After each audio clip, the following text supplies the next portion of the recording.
Thank you for joining us today for the VCA's Impact Celebration. For those of you I've not yet met, I am Margaret Hancock, the Executive Director of the Virginia Commission for the Arts.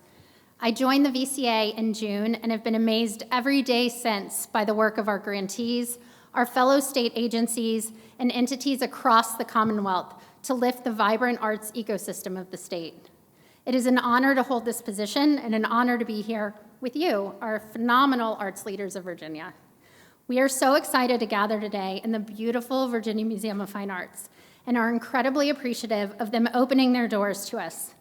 The VCA has an extraordinary partner in the VMFA. And I'm privileged to now introduce our host, Director and Chief Executive Officer of the VMFA, Alex Najiras. In his 16 years with the museum, Alex has defined what innovation, community engagement, and art for Virginia truly means. While I've overlapped with Alex in my tenure as a statewide faculty member here with the VMFA for over a decade, working alongside him as heads of our sister agencies has given me an even deeper appreciation for Alex's leadership and his tireless dedication to the arts for Virginians. Please welcome to the stage, Alex Najiras.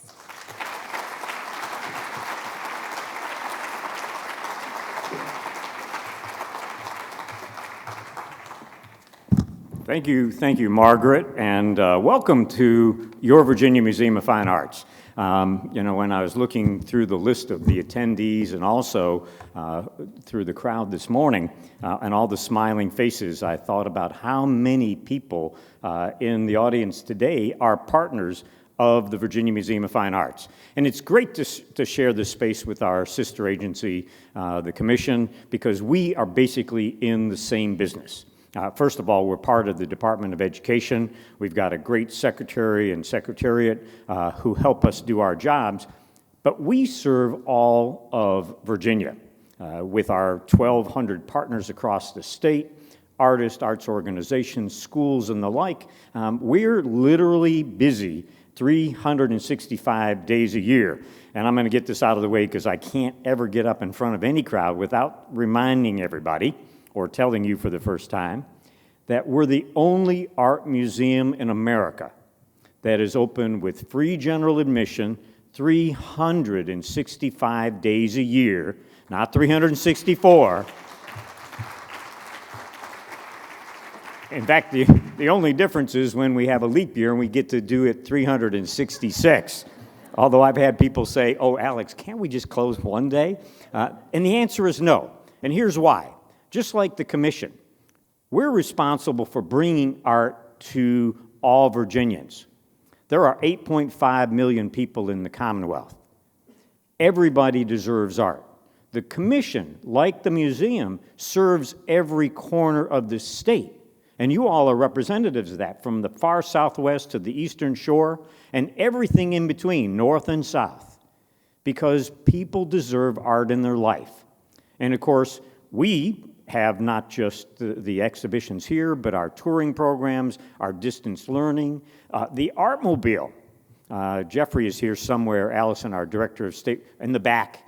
You can't escape, Jeffrey. We need to recognize the man who's literally been the face of our statewide program for decades now.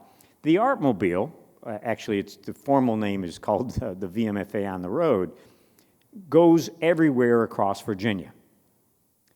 And last year, it had nearly 300,000 visitors. That's a number that startles even me because we originally put it back on the road in 2018, hoping that we would have 70,000 people in the first year. And we are now 4 times that number. Our campus here with visitors is back up to about pre-pandemic numbers. We're still missing, so if other people are experiencing this, don't feel bad. We're still missing probably about 10% of our audience, and what that is are the people coming from the Washington metropolitan area, people from North Carolina that all come for our big exhibitions. Now, mind you, we have not had a big blockbuster exhibition, something that draws 100, 200,000 or more people on purpose. We did have one that was to open in May of 2020, and we all know what happened to that. We were 6 weeks late opening it. That was the height of the pandemic. a show that was supposed to draw 225,000 visitors drew 70,000 visitors. Now, things have gotten back and better, but I have to tell you, here in Virginia, our numbers are so much better than every other major art museum in America. And we're one of the 10 largest comprehensive art museums in the United States. Our colleagues in places like Philadelphia, New York, Chicago, what they're seeing are much lower numbers in terms of attendance, and even more startling is that their support numbers, the dollars of support, are less than before the pandemic. And let me tell you why that's not happening here in Virginia. It's because what we do in Virginia, and I don't mean just the Virginia Museum of Fine Arts, it's what all of you, what the Commission does. What we do is for Virginians. The Metropolitan, 50% of their visitor population are visitors from another country. And only recently have they started to see numbers that are different. 60% of all the people that walk in the doors of this museum here on our campus come from within about 40 or 50 miles. So you can see the difference of what happens. Now, we have tickets upstairs. If you have a chance today, and I hope you do, go into the special exhibition space, which is half a floor below us. We have a fabulous exhibition that our head of American art, Leo Mazow, has created. It's going to go to Nashville next. It's all about the guitar in American art. In fact, we've got a couple of school groups doing recordings. There's a sound studio in the middle of the exhibition. There are paintings, sculptures, photographs, videos, 35 different guitars across the history of guitars. I mean, it's just totally startling. We also have in the south wing, if you go up to the second floor, all the way to the south end of the building, we have Sir Isaac Julian's The Lessons of the Hour. It's this 10-screen video installation that we also added to our collection that is about Frederick Douglass being in England in the 1840s. And also, while you're walking that way, you should see the Saunders collection. Jordan and Tom Saunders, unfortunately, Tom passed away this past year. A spectacular collection of old master paintings and decorative arts. And if you are in and around Richmond, next weekend on the 4th, we're going to celebrate China Fest. I think probably everybody realizes yesterday was the beginning of the Lunar New Year. But a couple of other things. This Friday, as always, we've got Fridays after 5. On Wednesday, we have the Dominion Energy Jazz Cafe, and I saw Hunter Applewhite here somewhere earlier. The Dominion Foundation is a great supporter of ours, and I'm sure many of you. Evans 360, everything else we do. And we also have an expansion in the works. We hired our architects a couple of years ago.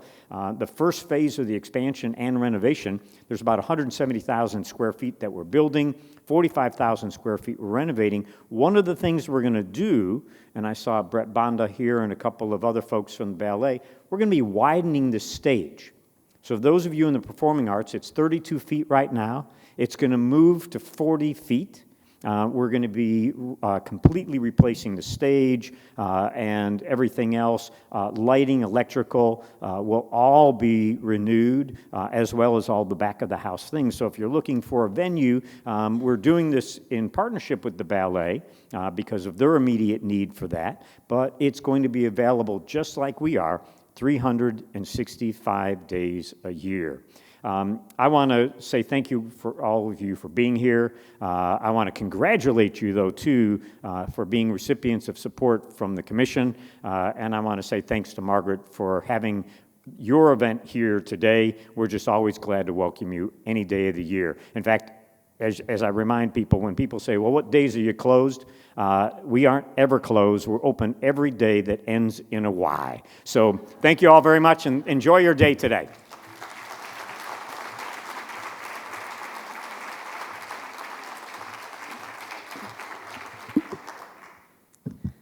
Thank you to Alex for joining us, hosting us, and for all that he does for the Commonwealth of Virginia.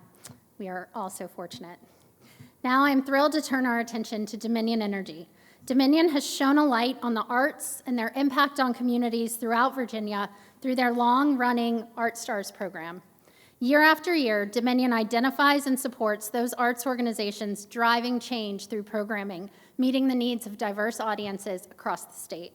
This program is a benefit to so many arts organizations and is a true resource for our Virginia communities. Joining us now to announce this year's Dominion Art Stars Awards is Hunter Applewhite, president of Dominion Energy Charitable Foundation. Hunter has played a key role at Dominion since 1996, leading the company's philanthropic initiatives to better the communities that Dominion serves. Hunter, thank you for this important work. Thank you for being here, and please join me on stage.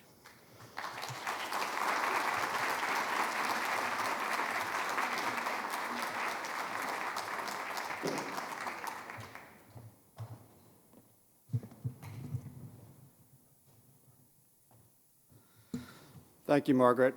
And good morning, everybody. It is so nice for me to be here with all of you to celebrate. As Margaret said, I work for the Dominion Energy Charitable Foundation. That's the philanthropic arm of our company. And our job is to find people and nonprofits who are doing transformative work, who are changing lives and building our communities and preserving our natural world across the 15 states where Dominion Energy does business. And last year we gave about $50 million to support this kind of work here in Richmond, but also across the country. And my job is to help out with that process. But I also realize that when people think of the arts, the power company probably isn't the first thing that springs to your mind. But I am proud to say that we have been a major supporter of the arts really for decades, certainly as long as I've been at Dominion Energy and for many, many years preceding that. But the question in your mind might be, well, why is that? The answer really isn't that complicated because as an energy company, we are by definition an infrastructure company. And if you think about it, infrastructure gives us what we need to live, but art gives us the why. It stimulates the mind and it feeds our souls. That's the way that I think about it anyway. Art is just as necessary as food or drink or, dare I say it, as energy. We know this because people have been creating art as long as there have been people. So if you think about it a different way, art gives us something that nothing else and nobody else can give us, which means that all of you here in the room, you give us something that nobody else can. And so for that, we are very, very grateful.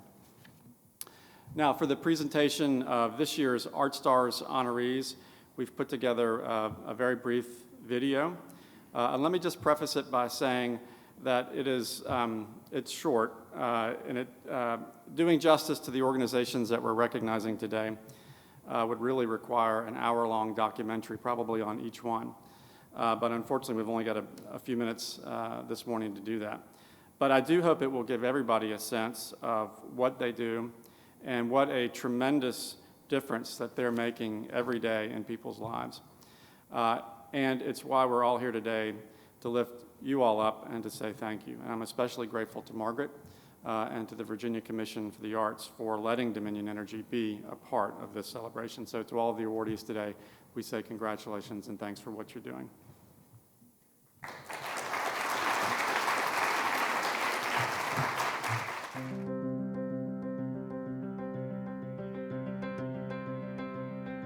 The Dominion Energy Art Stars Awards recognize contributors from 5 regions around Virginia: Northern, Eastern, Piedmont, Central, and Southwest. This year's winner from Northern Virginia is STEP VA, Sensory Theater Endless Possibilities of Fredericksburg. Founded a decade ago by rehabilitative therapy professionals, the nonprofit STEP VA uses creative expression and sensory exploration to empower people with disabilities so that all individuals can develop individual expression, reach their full potential, be their authentic selves, and become valued members of a just and equitable local community. STEP VA believes that through the arts, all people can be heard and seen. Our winner from the Eastern region is Soundscapes in Newport News. Soundscapes believes strongly that music education can change lives and that all children have valuable contributions to make both musically and to our community. It provides youth development and music education programs, including through the renowned Sistema method in southeastern Virginia. The goal is to improve opportunities for youth from low-income and historically marginalized communities, and Soundscapes has a solid record of developing academic curiosity and closing the achievement gap. In the Piedmont, this year's honoree is Live Arts of Charlottesville. Live Arts is committed to forging both theater and community, and has been doing so for more than 3 decades. Its signature summer camps, such as Fractured Fairy Tales and Shakespeare Showcase, focus on skill development and personal growth by promoting mental, emotional, and theatrical exploration, encouraging students to practice critical thinking, both on and off stage. In addition, Live Arts teaches real-life skills and provides career training. Through all of these efforts, Live Arts builds connection and community in a divided world. Central Virginia's Art Star this year is Oakwood Arts in Richmond's East End. Oakwood Arts offers free art and technology classes and strives to make careers in creative arts, from photography to sound design, more accessible to youth of color who are underrepresented in the creative fields. Its mentors help participants not only develop their artistic passions, but also develop employment pathways in film, advertising, and adjacent careers. At the same time, Oakwood Arts provides creative programs and activities for the local community to build engagement, learn new skills, gain new perspectives, and develop new interests. And in the Southwest, this year's winner is the Depot Artists Association of Abingdon, which promotes local artists and provides arts education at a repurposed 1860s freight train station known as the Arts Depot. Resident artists at the depot interact with the public, while consignment artists sell their works in a consignment space.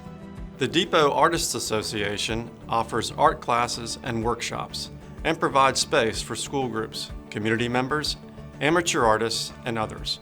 Once a month, a resident artist teaches scholarship classes to clientele from Highlands Community Services who have developmental disabilities.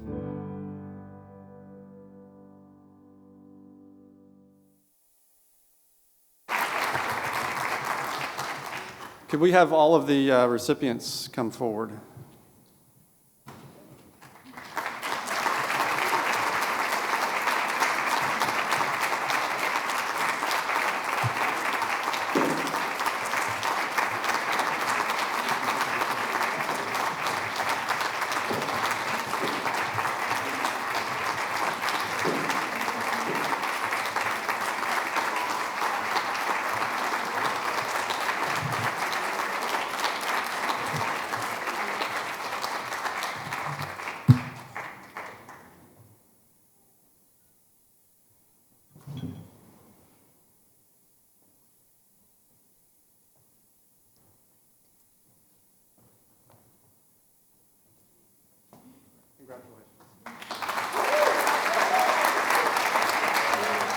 Thank you, Hunter. Thank you, Dominion, and congratulations to STEP Virginia, Soundscapes, Oakwood Arts, Depot Artists Association, and Live Arts. Today's Impact Celebration is an opportunity to gather Virginia's arts leaders, arts advocates, and arts patrons. And none of this would be possible without Dominion. Thanks to funding from Dominion, the content of today's programming is recorded so that arts leaders, even if they cannot be in the room today, can access the words and the knowledge and the inspiration shared throughout the day. The generosity of Dominion also allows the VCA to present this with no registration fees, further ensuring its accessibility for our established and emerging arts leaders across Virginia. While we have a long-standing relationship between the VCA and Dominion, this year's support is even more meaningful as so many of our constituents continue to rebound from the last 2 years. Please join me in a round of applause for Dominion Energy and their incredible support.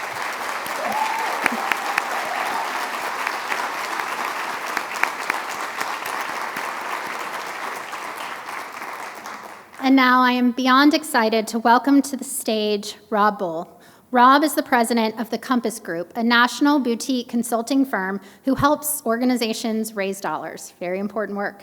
Since their founding more than 25 years ago, Compass has helped countless organizations to do so, including arts, culture, and educational institutions. Time after time, Compass drives organizations to meet and exceed their development goals and advance their missions. In addition to being a fundraising guru himself, Rob is a student, patron, and leader in the arts industry. He is a graduate of the prestigious Baltimore School for the Arts and currently serves on the board of directors for the League of Historic American Theaters. I'm thrilled to bring him on stage so that we can all learn more about his unique background, his love of the arts, and his deep appreciation for sharing the impact of the arts for the greater good. Please join me in welcoming Rob Bull.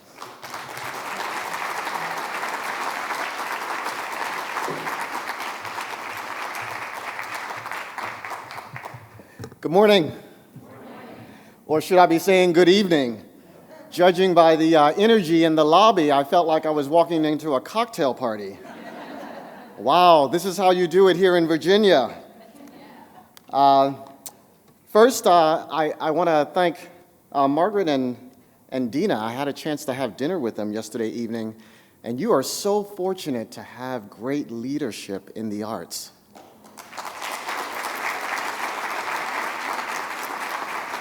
It truly makes a difference, I'll tell you, and I really enjoyed getting to know both of them on another level yesterday evening.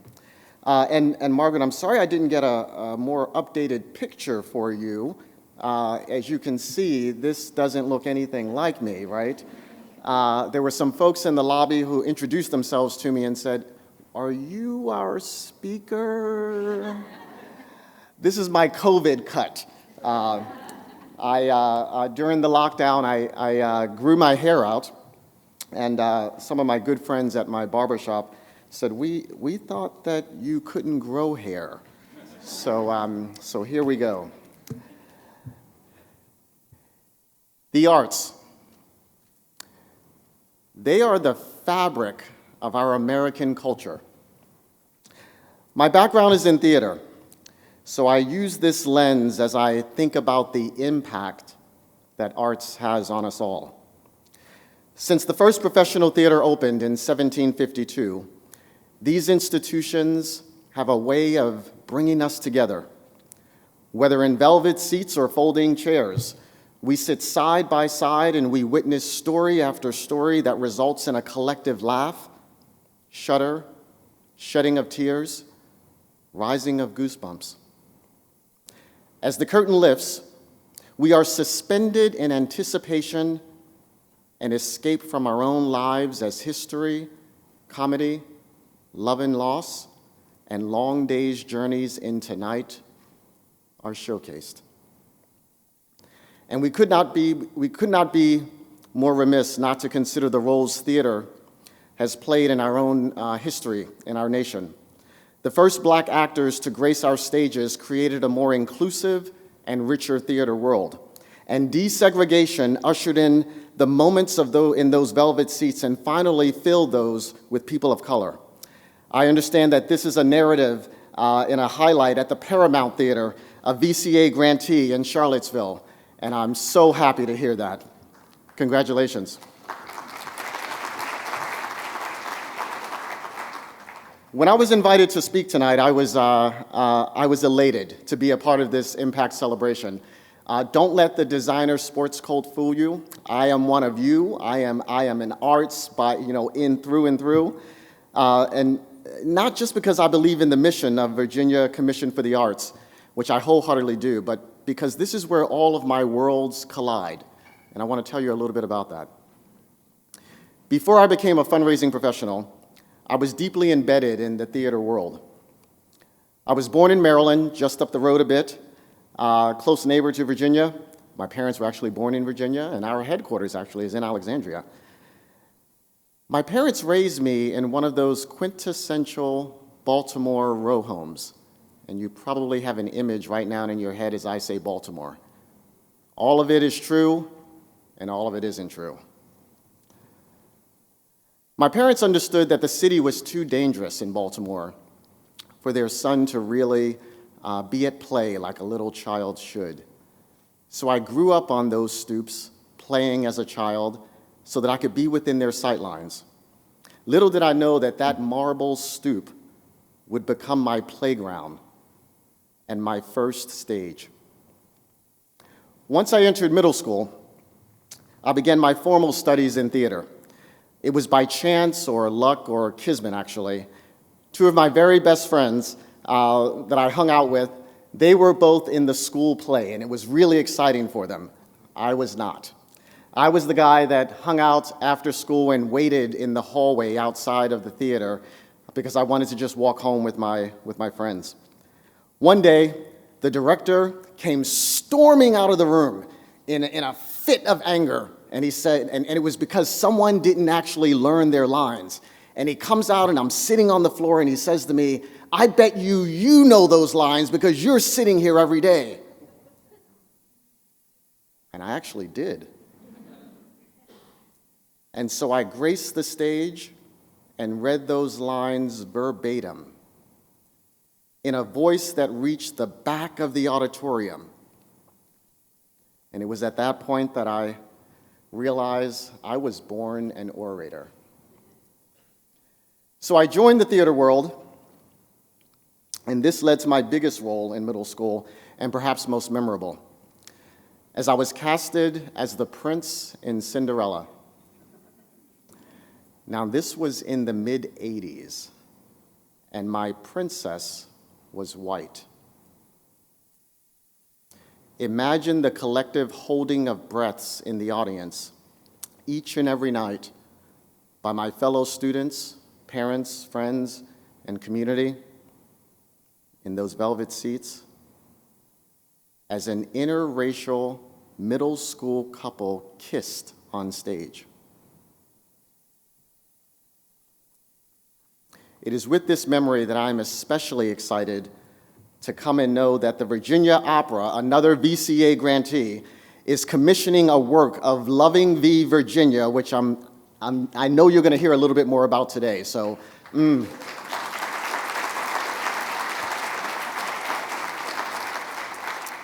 From there, I gained a mentor that convinced me to audition for the Baltimore School for the Arts, which is very difficult to get into, one of the top performing arts high schools in the country. I was accepted, and I happened to be in a small class of 12, an ensemble of 12 for that year. I was in the same ensemble with Josh Charles, Jada Pinkett Smith, and Tupac Shakur. This experience was very meaningful for me, and there are two things that I remember about it and connect with my work today. One, I was perhaps neither the most, I would say, educated or well-rounded person as I was coming to know myself in the theater, but the School for the Arts taught me through plays and musicals how to read, how to speak, how to ballroom dance. It exposed me to the histories of the world, cultures of the world, and individuals completely different than me. And second, it included field trips to local theaters in Baltimore, which now I know were probably funded by the state in some way. The plays themselves were extraordinary, but the head of theater showed me something that began my trajectory in fundraising. He made a point to show us that the playbills, and he identified that the list of the cast proved to be much shorter than the list of the staff. He said, your generation is going to have to go out and work really hard behind the scenes to keep the arts alive. And that set my path towards arts administration, which is what I found when I attended Goucher College. I studied both theater and arts administration, and along the way I learned about the behind the scenes of theater and that I could impact the gifts of talent and everything else in between by connecting resources. I'll say that again. I could drive the impact by connecting resources. And so I began my career. And now in 2023, this marks 3 decades of being a fundraising professional and having a $2 billion impact on nonprofit organizations.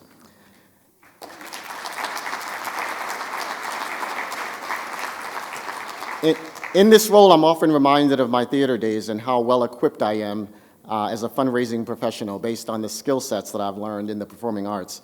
I want to share some of those with you, and it may prove beneficial for those of you who are running nonprofit arts organizations and doing a little bit of fundraising along the way.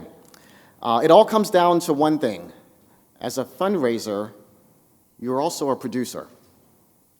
In both realms, theater and fundraising, you produce a strategic approach and plan. For me, approaching a strategic plan is very much like approaching opening night. As a fundraising consultant, I come into an organization and its community and I collaborate for success. I work with the staff to create and execute a plan. I help identify the best skill sets for the best parts. I recruit the talent for the roles that cannot be filled with those already with the organization. I audition a cast of characters. I make sure I get the right people in the right roles. I provide the stage direction. I tell the story for the patrons so that they anticipate opening night. I fill the velvet seats, and again, with the right people. Then, on opening night, our team, our actors, they bring them their best selves. This is how success is found, thanks in large part to a well-executed plan that's produced. And as we continue to rebound from this pandemic, it's actually an ideal time to create those strategic plans or to refresh those that are already in play. I encourage you to leverage the state funding made possible by the Virginia Commission for the Arts. Engage your stakeholders, and above all else, share your impact so that the patrons can understand exactly what the difference that you can make on this community. And I want you to begin now. Don't wait. Lay the foundation for something bigger to happen in the short term and for the long term. In addition to taking a strategic approach, as both a fundraiser and a producer, I want you to know just how much you embody the arts world completely. I challenge you to think of 3 adjectives that define leaders in the arts. I'm going to give you a moment to think about that. 3 adjectives that define leaders, real leaders in the arts. I bet you they weren't shy, timid, or unassuming. No, not at all. Those who produce exquisite, impactful shows, programs they're often passionate visionaries, bold risk takers, and confident professionals. They believe in their work, in their talent around them, and the role that they play in bringing the arts and impacting our lives. Same thing goes for fundraisers. Those who find success are passionate about their mission, for which they are connecting resources, taking bold risks, asking their stakeholders for what they need, and showing confidence as they walk into everything from the boardroom to center stage. The need is really great now. So I want you to call that donor. I want you to book that artist. I want you to get that meeting. I want you to be bold. And of course, complete the VCA grant application. And finally, as a fundraiser and a producer, I want you to think about what creates that aha moment. Your stakeholders are your patrons. You connect them to the story, whether the end result is an applause as the curtain folds, a smile as they see the exhibition in view, a multi-million-dollar gift, whatever that is. I want you to think about that aha moment.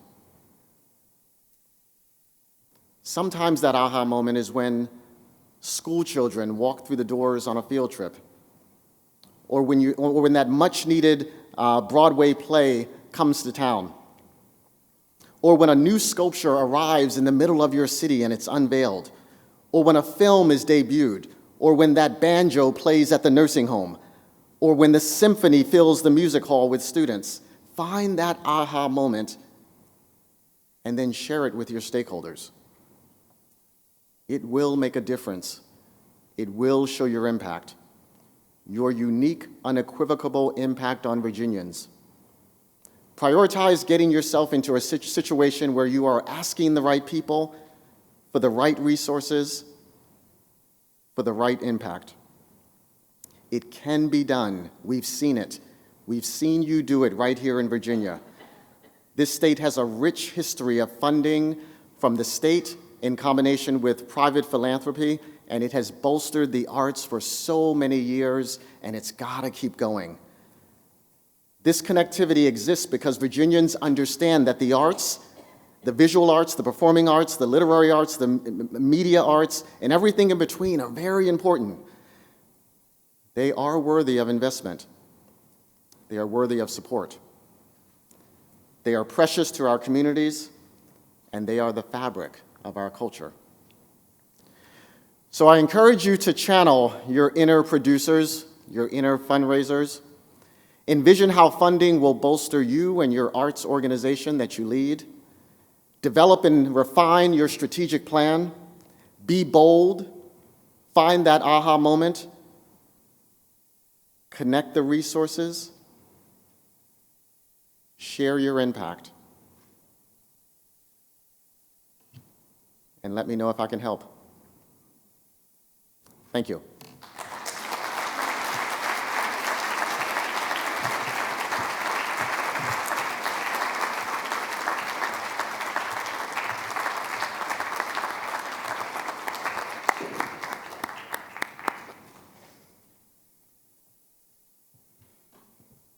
Rob, thank you. I know I speak for many in this room when I say that you shed new light on the power of the arts and the impact just one theater educator can make when an opportunity is provided.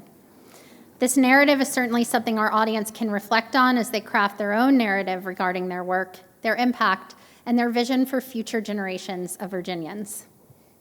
Now, it is my honor to join in conversation with Ra Joy. Ra is the Chief of Staff for the National Endowment for the Arts. He brings to this prestigious role more than 25 years of senior leadership experience in the arts, public policy, and nonprofit management. Ra, one of my favorite points from your bio is that you are a frequent writer and speaker on issues of social justice, creative expression, and participatory democracy. While I could have kept Ra here answering questions and picking his brain all day, I managed to narrow it down to just a few questions, and I invite you now, Ra, to please join me on stage.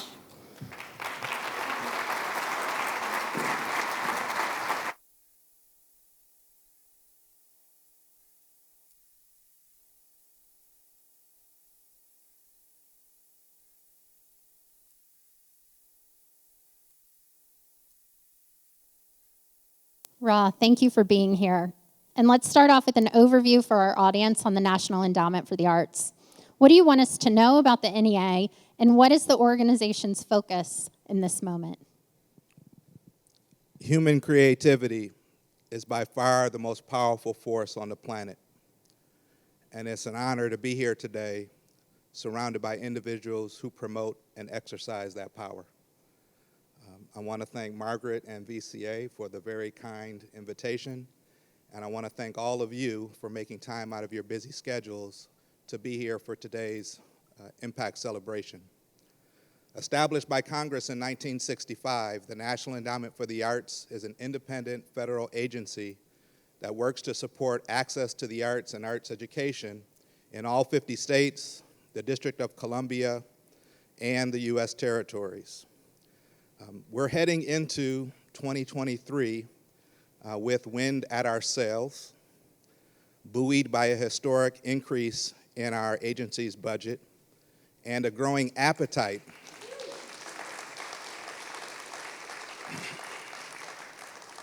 and interest in engaging the arts as a public policy asset. One of the things I'm most proud of and excited about is our leadership at the NEA.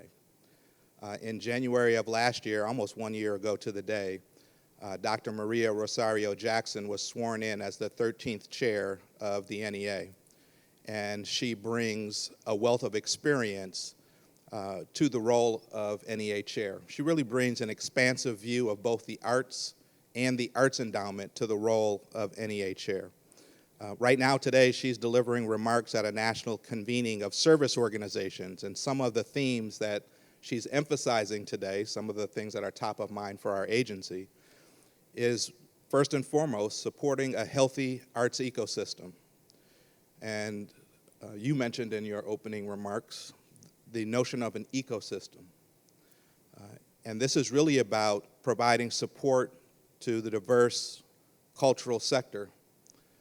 And it's really about supporting our partners.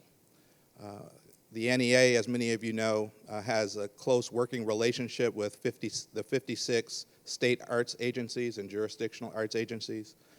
This notion of ecosystem for our chair also involves the local level, and her view around the ingredients of a healthy local arts ecosystem, which includes the support often of mayors, community foundations, and local arts agencies.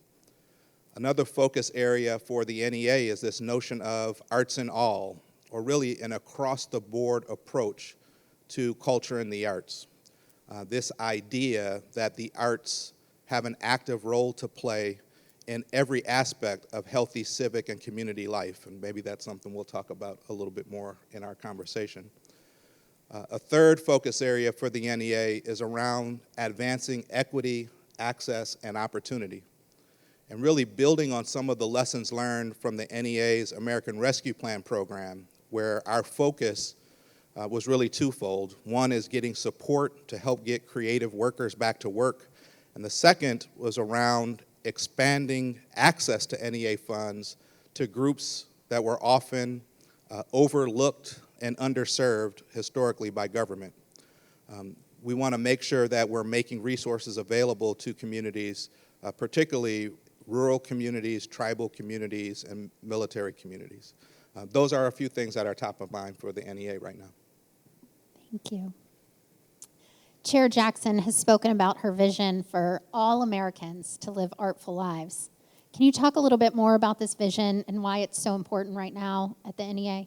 Yeah, when I think about that concept of artful lives, it resonates so closely with the mission of the NEA, which is around advancing equitable opportunities for arts practice and participation, to cultivate an environment where everyone in the United States can benefit from the arts. And that's really synonymous with this concept of artful lives. And when our chair gives voice to this concept of artful lives, it really challenges us to think about both passive and active ways that we experience culture in the arts.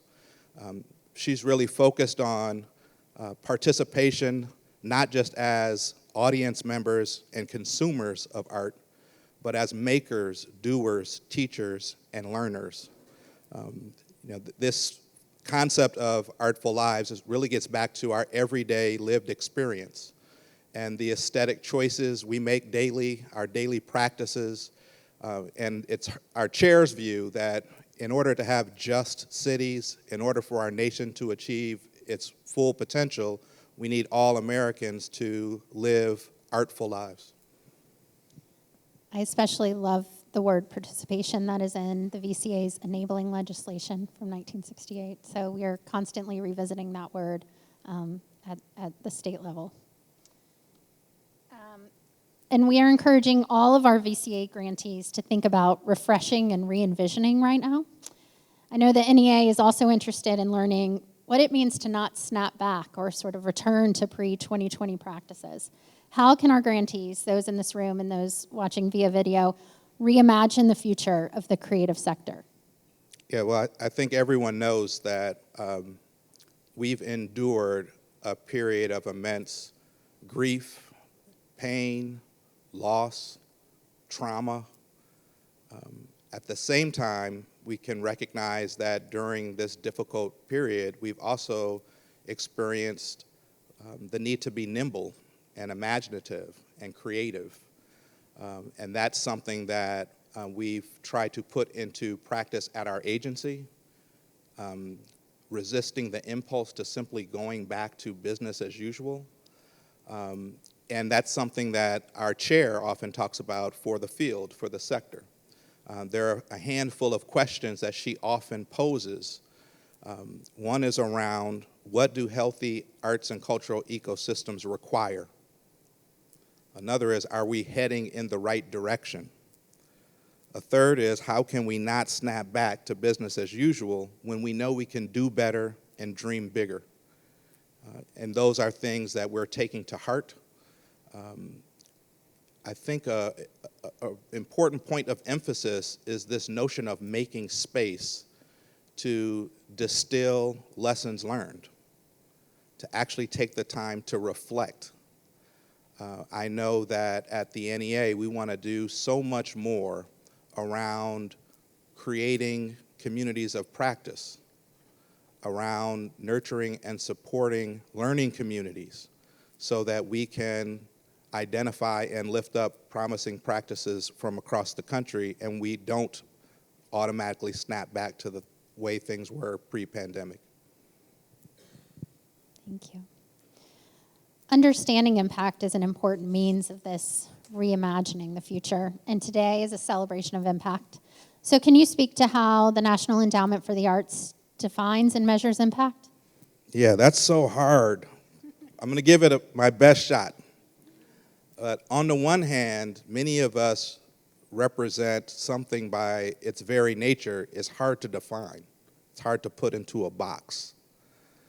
On the other hand, if you're following Rob's advice, you're trying to fundraise, oftentimes you're confronted with people who have a view that we treasure what we can measure, or if you can't count it, it doesn't count.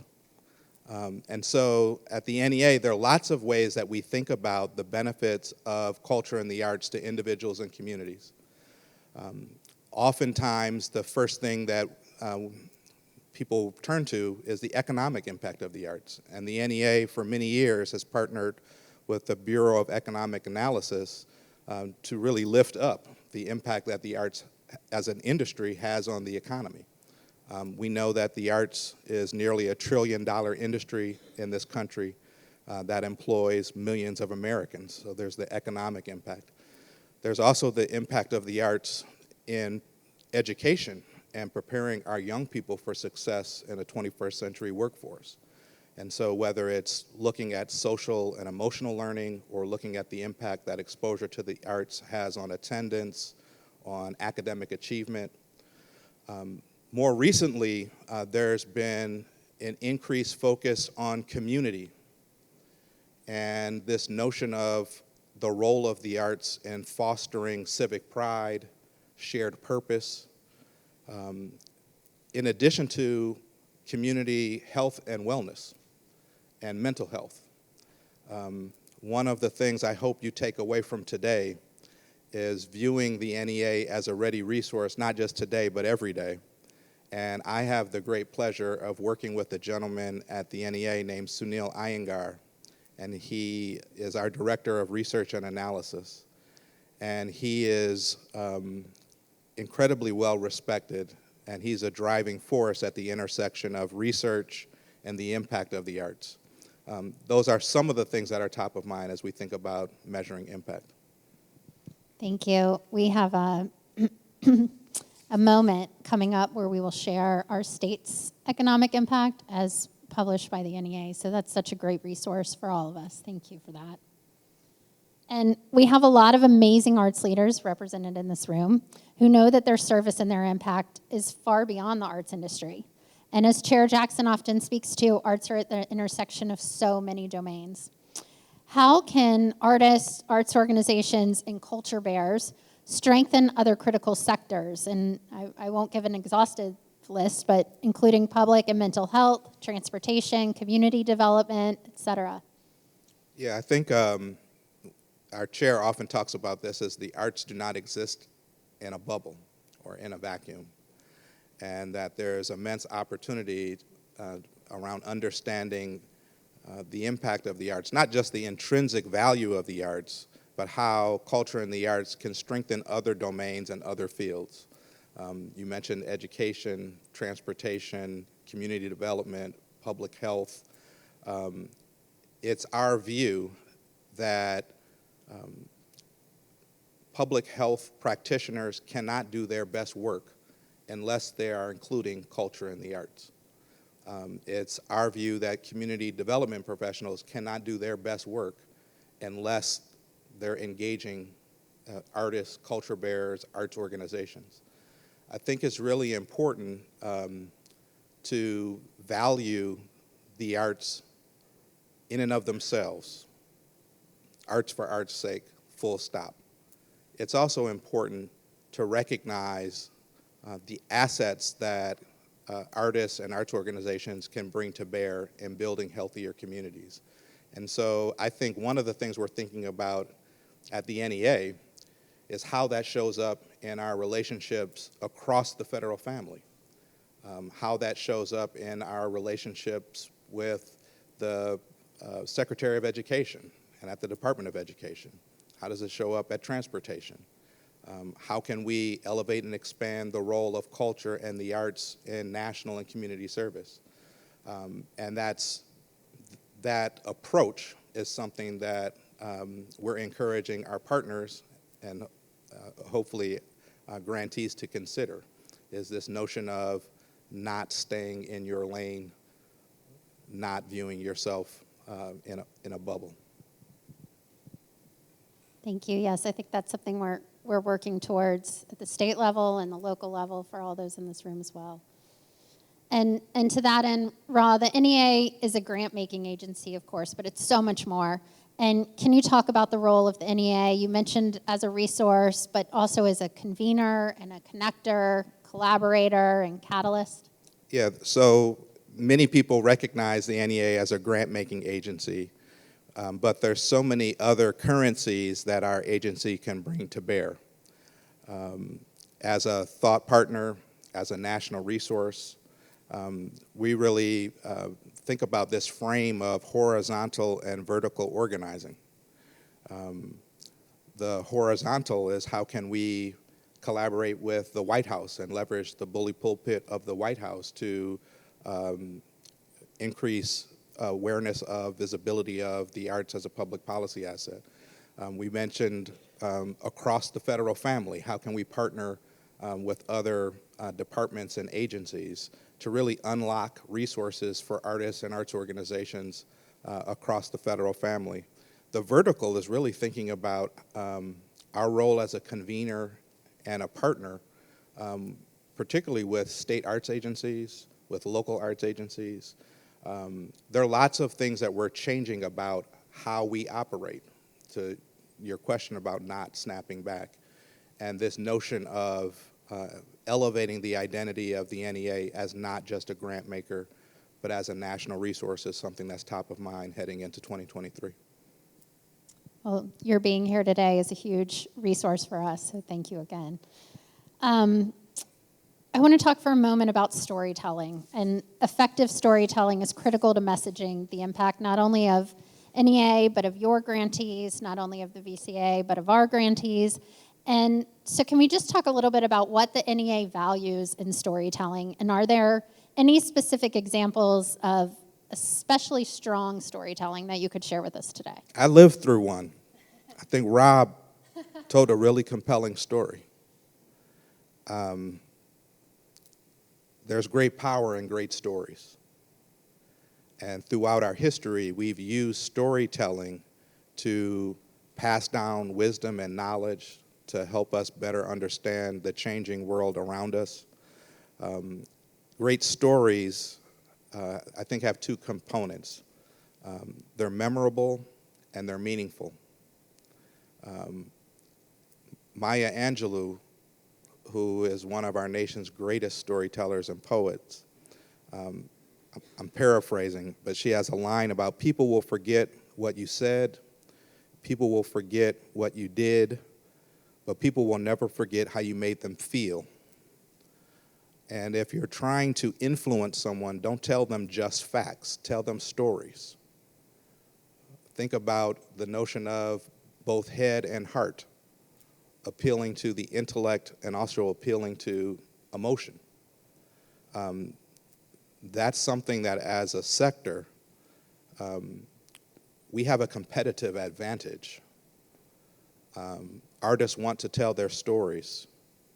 Or if you think about the power of visual storytelling, even in walking into the auditorium and the exhibit on the story of guitar and American art, there's so many good examples. One of the best things about serving as Chief of Staff at the NEA is lifting up our really talented staff. And our Office of Public Affairs really embraces the idea of storytelling. In our blog, in our podcasts, on social media, and also in our newsletter. We have a quarterly newsletter, and I brought some copies of our newsletter, our Artscape magazine and newsletter with me today. And the last series focus on expanding equitable opportunities in Native American communities. And that's something we're really proud of. Thank you. So I have one last question for you. Ra, as an esteemed arts champion, arts administrator, arts policymaker, do you have one piece of advice or guiding principle you'd like to share with this group of arts leaders today? Today was really cool. Like, so much good energy and goodwill. It's hard to narrow it down to one piece of advice. But I guess I would say continue to tell your stories. Continue to think about your relationship with the communities you serve. I'd encourage you to stay connected to the NEA. And again, I hope you view the Arts Endowment as a ready resource, not just today, but every day. I'm curious, by a show of hands, how many of you have ever served on an NEA panel before? I see 1, 2, okay. That's something else I'd encourage you to do. It's a great way to learn more about the Arts Endowment, is to serve on a peer panel, to leverage your knowledge and your expertise. I also encourage you to follow us online. And I'm a Virginian now, so invite me back. Thank you all. You'll definitely be invited back.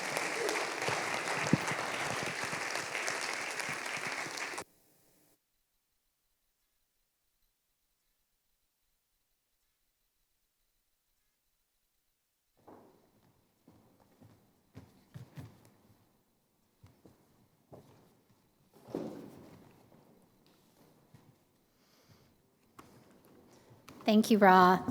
We're so glad that you could join us today and share such incredible insight from a wonderful partner that we have in the NEA. I can speak to that for just a little quick moment. As a recipient of NEA federal dollars and therefore a grantor to so many in this room, I can tell you that the effect is tremendous. Back to this word of ecosystem, our arts ecosystem in Virginia is vibrant.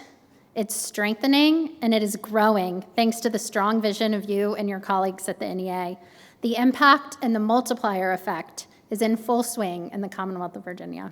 Please join me in a round of applause for Ra again.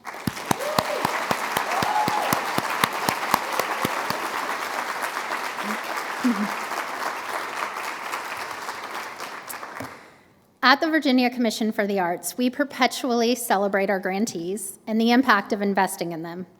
We know that every state and federal dollar is leveraged to reach the citizens of Virginia, to drive additional support for the arts, and to create new opportunities for new investments. And this is not done in isolation. One of the essential partnerships of the VCA is Virginians for the Arts. In 1992, Virginians for the Arts formed to provide united advocacy among Virginia's arts organizations and support increased public funding of the VCA. Virginians for the Arts also supports publications that demonstrate the importance of the arts and funding for the arts, including our first ever impact report. While we perpetually celebrate our grantees and our impact, as I just mentioned, this impact report allows for particular intentionality in that celebration. So it is my pleasure to invite to the stage Ed Harvey, President of the Virginians for the Arts, to receive the first copy of this inaugural publication.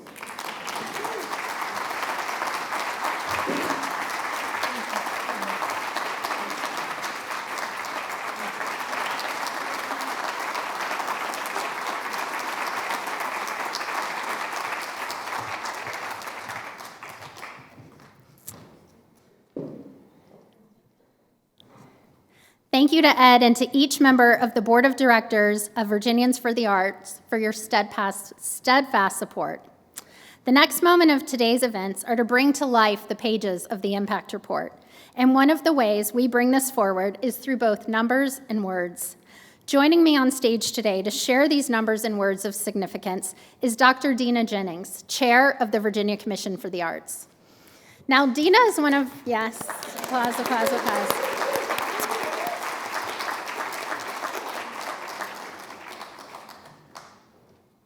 And before I give her the mic, I will just say that Dina is one of the artists of Virginia whose impact cannot be contained to a brief bio.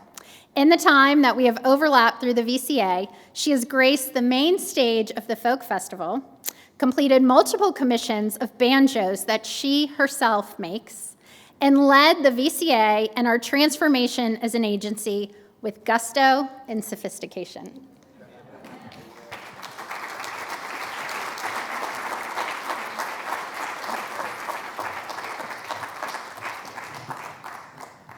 Wow. Thank you, everyone, and I'm so glad to be here. Thank you, Margaret. We've heard some encouraging words, beautiful words, and those, I count those as gifts on this day of celebration. This feels like our birthday or some kind of celebration. So I'm going to ask for one more gift. I'm going to ask that you, as the audience, give us the gift of 2 words. That's impact and celebration. I'm going to ask you to do it 3 times, and there's hand motions. So with me, impact, celebration. Impact, celebration. Make this the last one good. Impact, celebration. Woo, thank you. Thank you.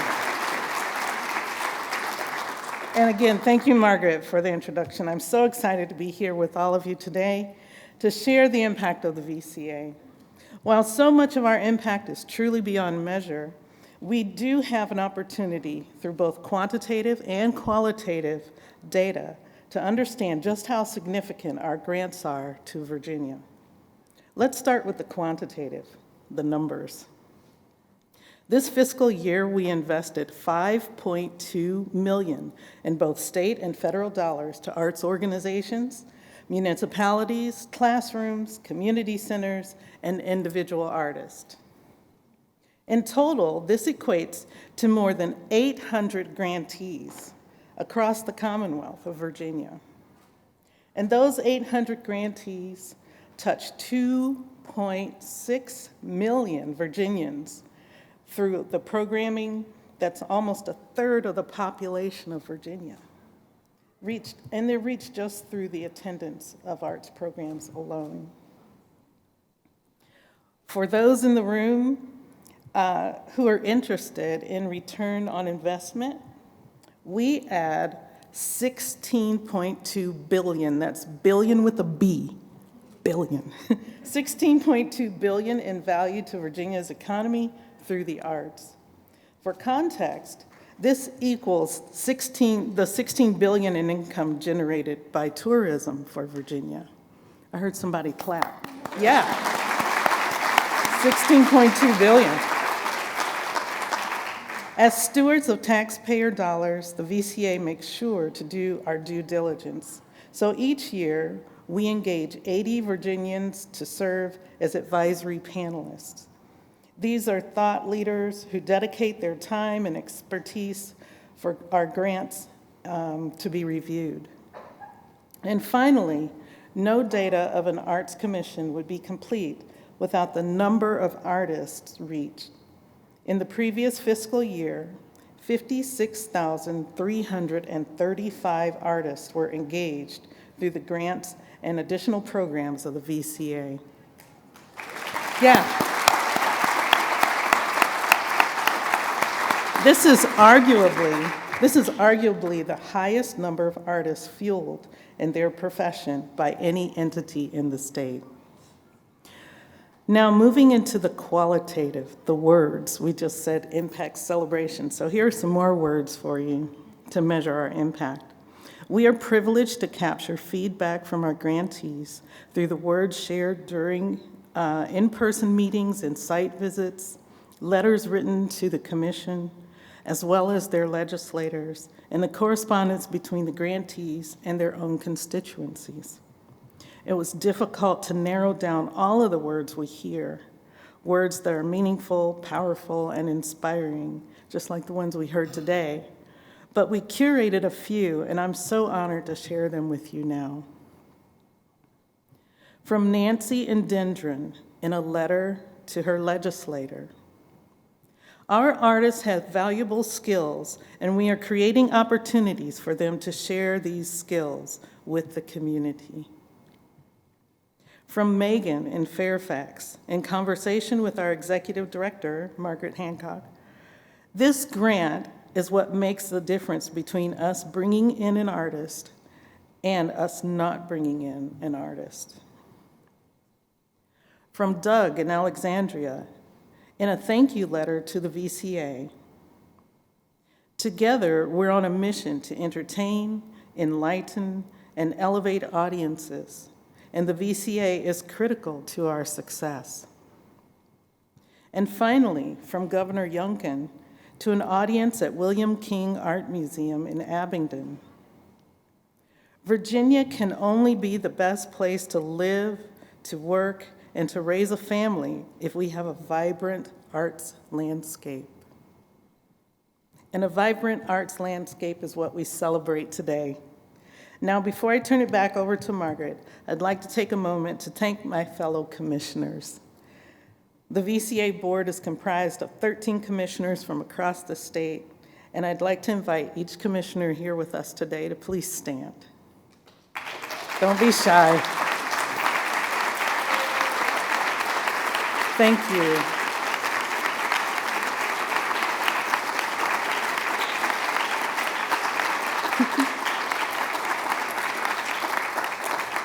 Thank you. You may be seated. Thank you for coming out today. And thank you and congratulations to my fellow commissioners, to everyone here, to our staff, to all of you who do so much to drive the phenomenal impact for Virginia. Thank you.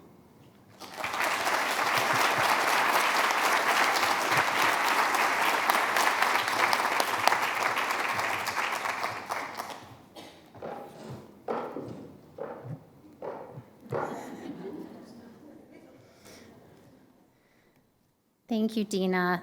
What a powerful way to bring to life our impact. And before we move on from the numbers and the words, I want to echo your acknowledgement of our commissioners as well as our advisory panelists. Can all of those that have been advisory panelists please stand?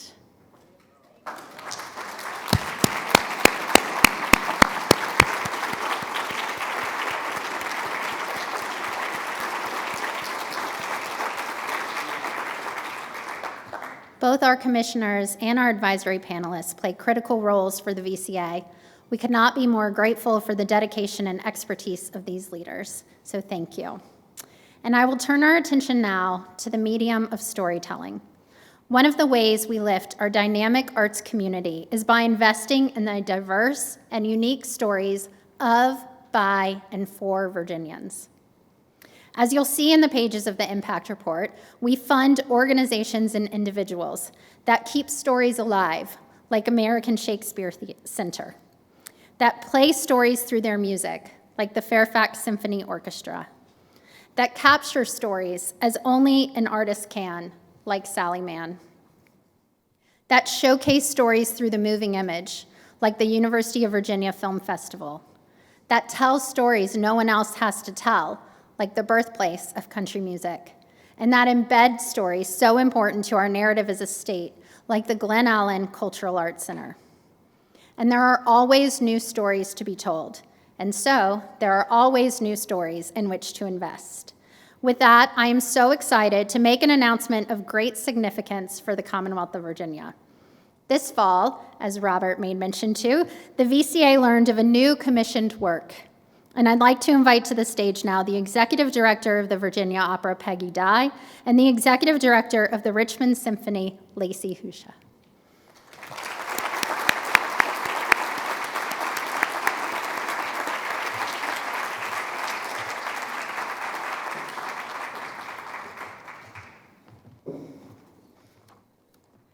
The Virginia Opera and the Richmond Symphony announced this fall that they have co-commissioned an operatic retelling of Loving v. Virginia, the United States Supreme Court case. The opera tells the story of Mildred and Richard Loving, referred to as the love story that changed America. The Lovings were Virginians who were sentenced to prison for marrying each other in 1958. The landmark Supreme Court case that ensued defeated the ban on interracial marriage and paved the way for expanded marriage rights. The work has begun for the opera Loving v. Virginia to grace the stage in 2025 with the world premiere tour at 3 locations in the Commonwealth: Norfolk's Harrison Opera House, Richmond's Dominion Energy Center, and Fairfax's Center for the Arts at George Mason University. I am beyond thrilled to announce today that the VCA, by vote of our commissioners, has made a commitment of $15,000 for 3 consecutive years, totaling $45,000 for this important commissioned opera.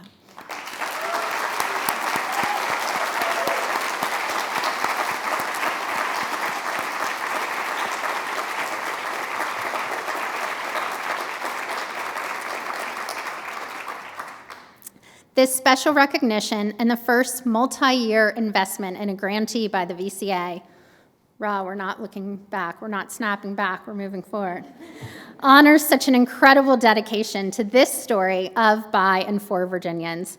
Please join me in another round of applause for the leaders of Virginia Opera and Richmond Symphony on stage here today. And this round of applause is for their innovation and for their telling of the Loving v. Virginia story. We can't wait for its debut.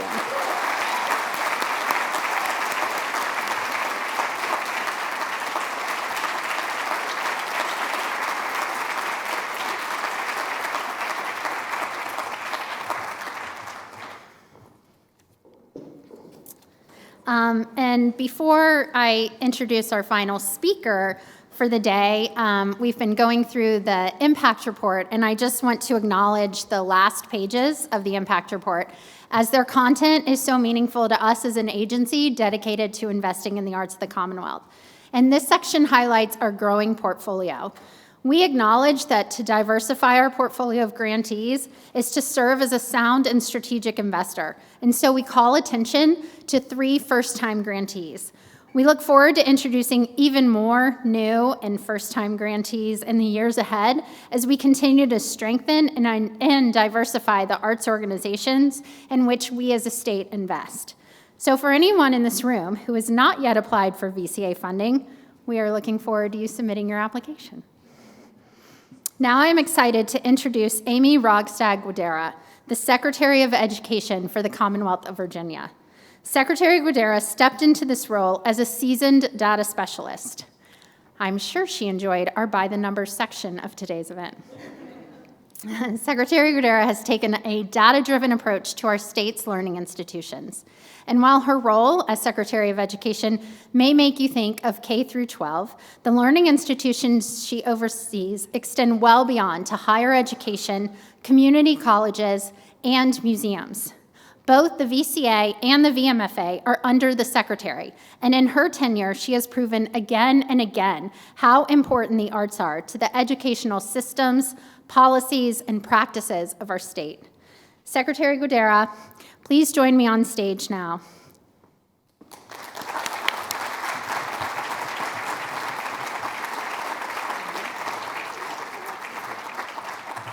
Thanks, Margaret, and good afternoon. I think it's afternoon, or it's exactly good afternoon. There we go, data right there. So I just want to say how thrilled I am to be here. When I went in to meet with Governor-elect Youngkin, and I've worked in education policy for 35 years, and so I've spent a lot of time thinking about education and data and education, and he said, "You're here for the museums, right?" And I said, "Actually, I'm kind of really excited about that part." And why I'm so excited about having the Virginia Commission of the Arts and VMFA as part of the Education Secretariat is all the arts, no matter what type of arts are essential to education, and they are essential and not a nice to have. And why?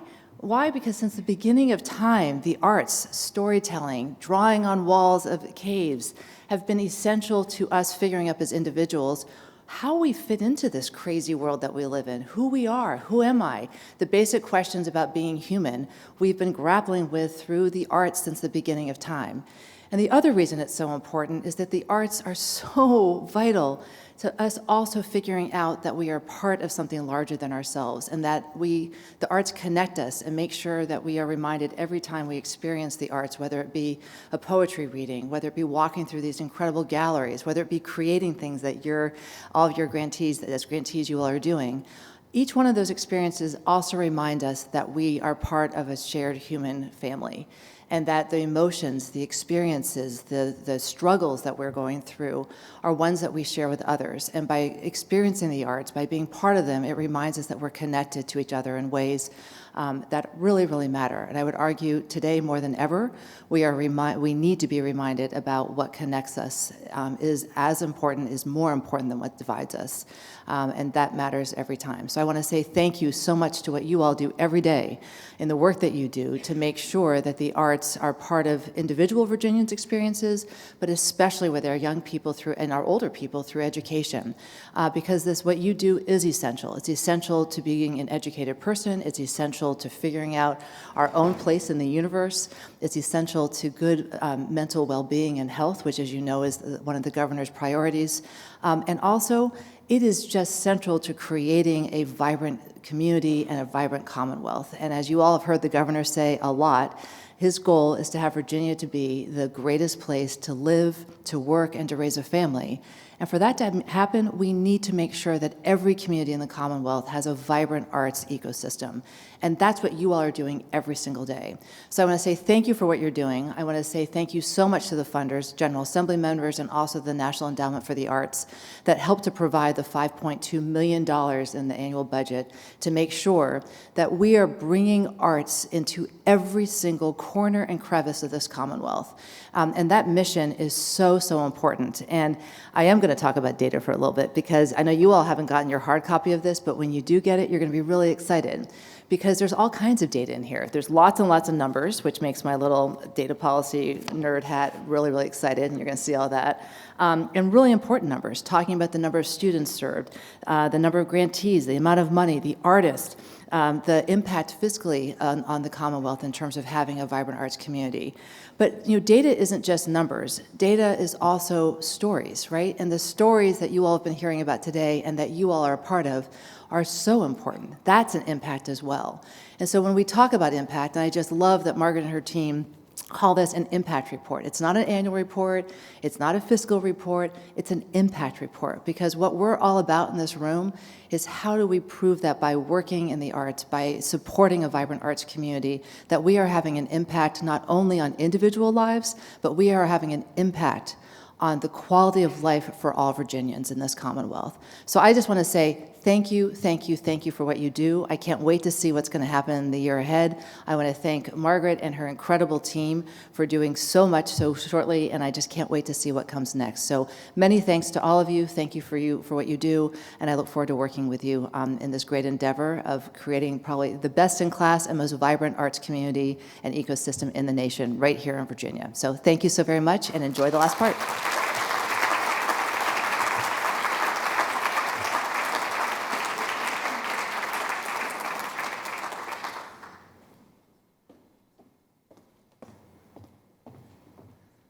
Thank you to Secretary Guidera. We appreciate the overwhelming support of the Administration of the Arts and look forward to an even greater impact as we look ahead.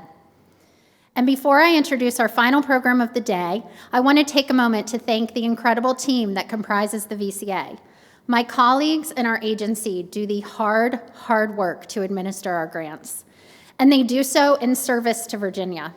None of the impact we shared today would be possible without their dedication.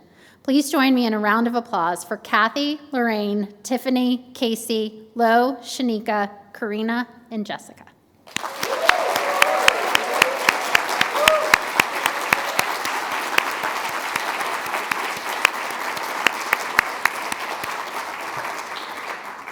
Now, I'd like to introduce our grand finale.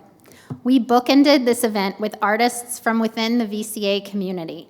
The Jason Kale Band, as I mentioned before, new to our touring artist roster, shared its talent and sound during our opening reception. And now, Dance Infinity, from our teaching artist roster, will perform 2 numbers from their repertoire. Let's give a round of applause and welcome to the stage, Dance Infinity.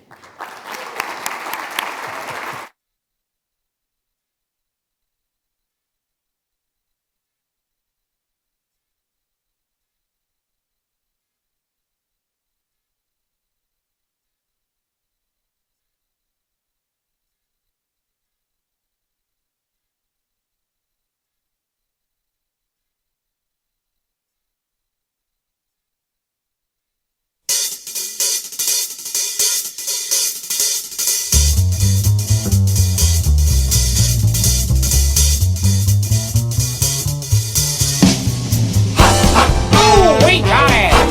Hey, we got it! Hey, we got it! Oh, we got it! So we got it! Yo, we got it! Here we've only got one rule: never ever let it cool. Keep it cooking in the pot.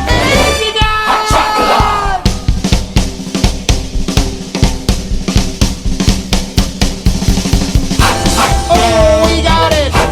Hey, we got it! Say, we got it! Oh, we got it! So, we got it! Yo, we got it! Here we only got one rule! Here we only got one rule. Never ever let it cool! Never ever let it cool. Keep it cooking in the pot. So you got hot chocolate! Oh, we got it! Hey, we got it! Say, we got it! Oh, we got it! So we got it! Yo, we got it! Here we only got one rule! Here we only got one rule. Never ever let it go! Never ever let it cool. Keep it cooking in the pot. So you got hot chocolate! Yeah, we got it. Hot, hot! Oh, we got it. Hot, hot! Yeah, we got it. Hot, hot! Oh, we got it. Hot, hot! Yeah, we got it. Hot, hot! Oh, we got it. Hot, hot! Yeah, we got it. Hot, hot! Oh, we got it. Yeah, we got it. Oh, we got it. Hot, hot! Yeah, we got it. Hot, hot! Yeah, we got it. Yeah, we got it. Hot, hot! Oh, we got it. Hot, hot! Yeah, we got it.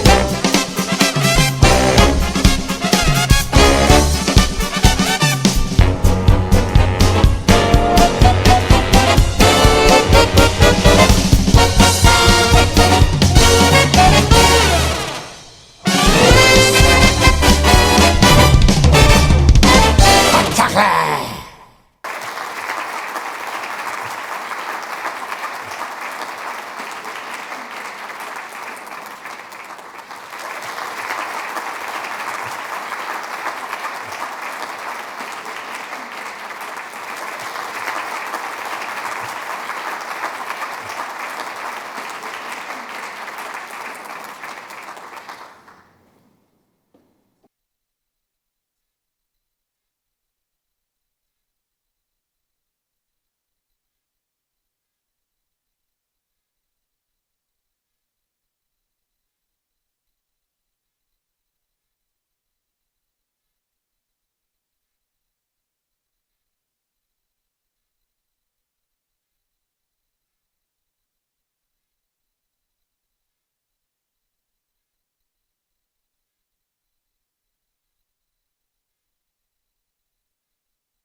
Umoja, unity that brings us together.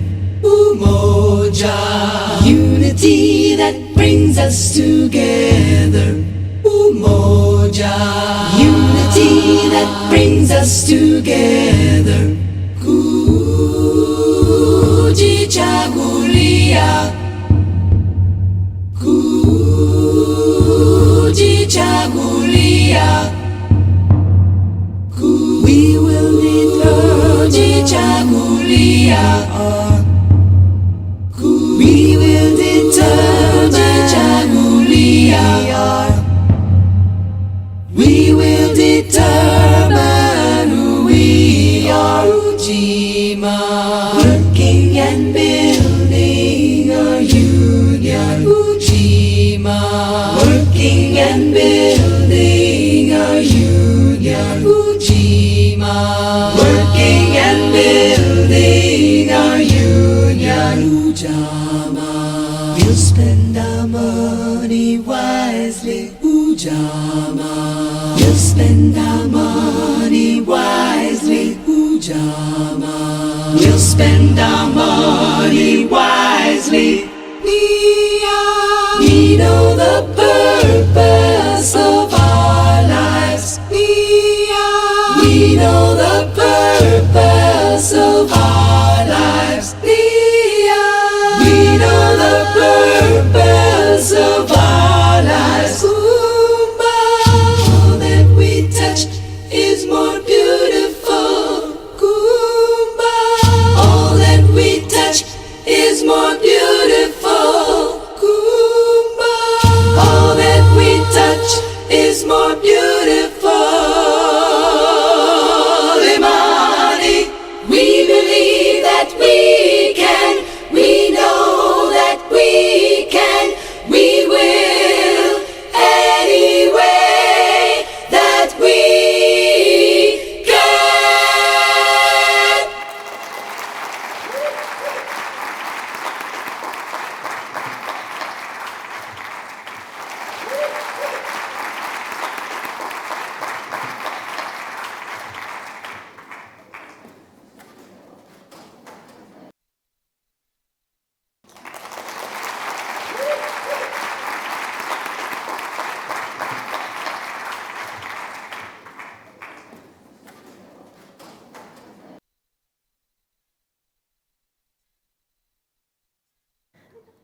Thank you to Dance Infinity's Executive Director, Terry Bushman, and her cohort of dancers. It was a wonderful closing to our event. And I have one last round of thank yous to our speakers of today's Impact Celebration, to our attendees, to NEA and our state legislators for their support and belief in the power of the arts. And thank you to our grantees for what you do every single day. Now, as you exit, please be sure to pick up an impact report as you head out in the world to make an impact through your arts.